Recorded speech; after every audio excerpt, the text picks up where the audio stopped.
friends, it's Maria, and today I want to talk about intercalations. For those of you who don't know me, I'm a third year medical student studying at the University of Cambridge. So medicine is a bit of a funny degree. There are lots of things about it which make it different, and one of those is intercalations. But first of all, what even is an intercalation? An intercalation is a year you take out during your medical degree to gain an additional qualification. So the standard medical degree in the UK is 5 years, and with an intercalated year it then becomes 6. The details of intercalations vary wildly between medical schools, and I just want to talk a bit about that today and whether you should even do an intercalation in the first place.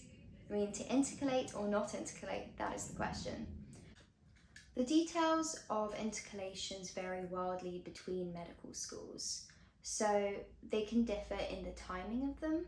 So in some medical schools, your intercalated year might come after your second year of medicine, whereas in others it might be after your third or your fourth year. In Cambridge, we do ours after our second year, so that's once you've completed your preclinical section of the course. Another key consideration is that the subjects on offer vary wildly between schools as well. So most medical schools tend to offer quite biologically related courses, so things like genetics, biochemistry, reproductive health, psychology, or neuroscience. In other medical schools though, like Cambridge, they offer a wider selection of courses. You can do things like history of art, philosophy, engineering, or even law. A thing to bear in mind though is that they're not always one-year programs, they might take 2. Another cool thing is that some medical schools even let you go and do your intercalated year somewhere else, so in a completely different university in a different city. So I know UEA offers this, and you can go and study in London, for example, for your intercalated year, which is really cool, and that offers a whole wealth of new opportunities, and you get to meet people and explore a new city, which is great. So why should you do an intercalated year?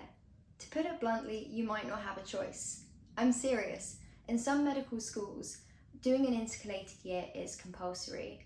These will generally be only offered as 6-year programs, and you can see this when you're applying. These universities include Oxford, Cambridge, Imperial College London, and UCL. There might be some others, but you will need to search around. There are some benefits to this. It means that you won't fall behind compared to your cohort, so you'll all get to graduate at the same time. There are other big benefits to doing an intercalated year.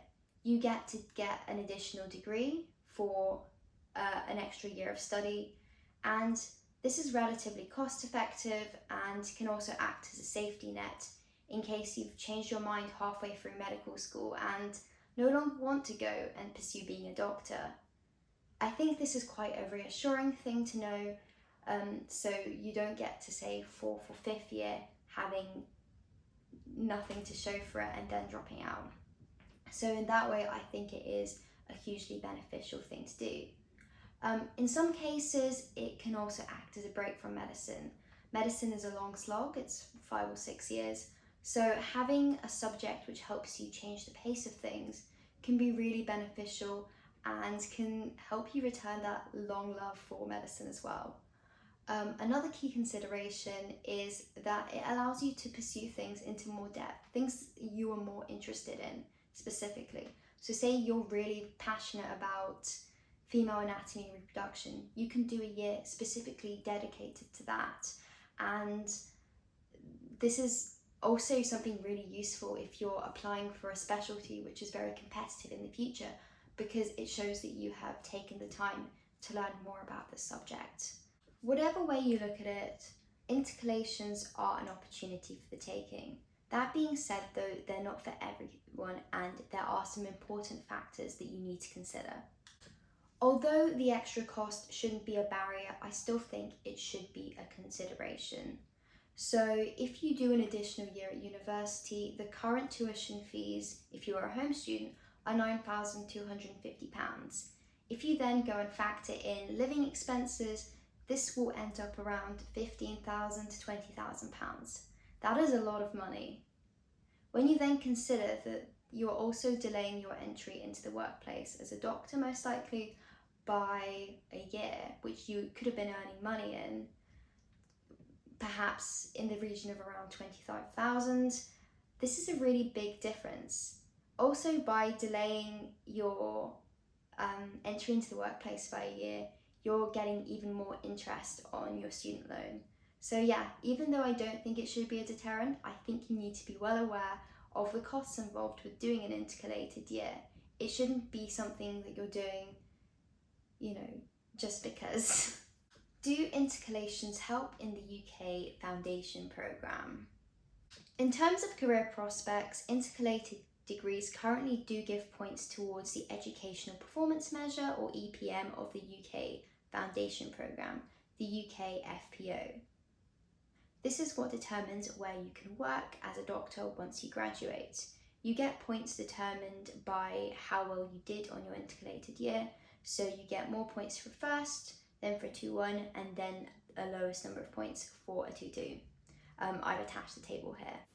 So as you can see, there are up to 5 points for additional degrees, and you get the most for a PhD and then fewer based on your class.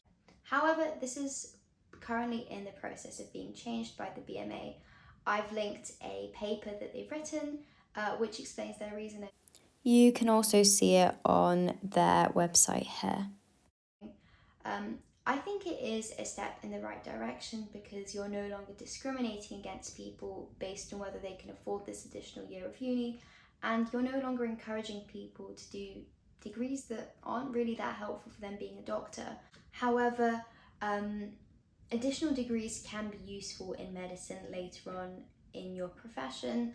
So for example, if you wanted to be a surgeon, for the core surgical training assessment form, there are a total of 72 points on offer. There is a contribution from publications, audits and degrees, which are respectively 7, 11 and 4 points. In general, getting additional degrees will just help enhance your portfolio and help your medical journey way beyond medical school. Ultimately, I think doing an intercalated degree should be a personal decision. It shouldn't be decided for you based on the medical school you go to. I think there are some important factors to consider in terms of cost and in terms of the opportunities you can get from it. It's a great way to engage with topics that interest you and to have an extra degree under your belt. Let me know what you think in the comments. Do you want to do an intercalated degree?